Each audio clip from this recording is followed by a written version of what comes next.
मुरगुड शहरातील भर बाजारपेठेत सोमवारी सायंकाळी एका भामट्याने सेवानिवृत्त प्राथमिक शिक्षक विश्वनाथ भिवाजी शिंदे यांना हातचलाखीने फसवून सुमारे 4 लाख रुपये किमतीचे सोन्याचे दागिने लंपास केले। या घटनेमुळे बाजारपेठेत मोठी खळबळ उडाली आहे। मी विश्वनाथ भिवाजी शिंदे, मुरगुड तालुका, 27 तारीख संध्याकाळी 6:45 वाजता मी माझ्या शिवाजी पार्कमध्ये घर बांधायचं चालू आहे, तिकडून घरी परत येत होतो।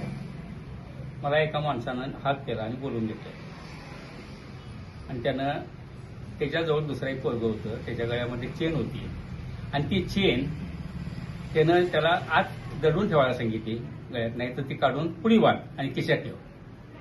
आणि मी त्या ठिकाणी उभा होतो आणि माझ्या हातात 2 अंगठ्या आणि गळ्यात चेन होती। मला म्हणतात तुमच्या बी हातात त्या अंगठ्या आणि गळ्यातली चेन अशा उघड्यावर आहेत आणि हे बरोबर नाही, पेपरला बातम्या यायला आल्यात चोऱ्या माऱ्या होत्या आणि तुम्ही काय करा, गळ्यातली चेन आणि अंगठ्या काढा आणि या कागदात मला त्यांनी कागद दिला आणि त्या कागदात पुढी बांधली। मी पुढी बांधत असताना जरा माझ्या हातातली पुढी हिसकावून घेतली आणि गडबड करून माझ्या खिशात पुढी टाकलेली पुढी दुसरीच होती आणि माझी पुढी आणि अंगठ्यानी चेन असलेली पुढी त्यांना आपल्याकडेच मला बरोबर त्यांनी हाताच्या त्यांना आपलं कला दाखवून ती हस्तगत केली आणि मला जायला सांगितलं आणि मी तिथून आलो, लक्ष्मीनारायणच्या गेटला आलो आणि तिथं उभारून खिशात ती पुढी काढून मी अंगठ्या आणि चेन हातात घालताना पुढी उघडली।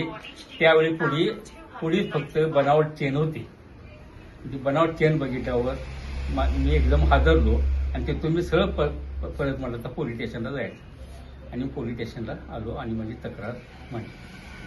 आता ही जी घटना घडली आमच्यासारख्या सुशिक्षित माणसाच्या जीवनात जर घडत असेल तर सर्वसामान्य माणूस आणि गरीब माणसांनी काय करायचं आणि याचा न्याय निवाडा पोलीस स्टेशन मार्फत व्हावा आणि मला या घटनेचा न्याय लवकरात लवकर मिळवून द्यावा ही माझी नम्र विनंती पोलीस स्टेशनला। या प्रकारात अर्ध्या तोळ्याच्या 2 अंगठ्या आणि 1.5 तोळ्याची सोन्याची चेन असा मुद्देमाल लंपास झाला। मुरगुड पोलिसात गुन्हा नोंदवण्यात आला असून सहाय्यक पोलीस निरीक्षक क्रांती पाटील अधिक तपास करत आहेत। मुरगुडहून सर्जेराव भाट।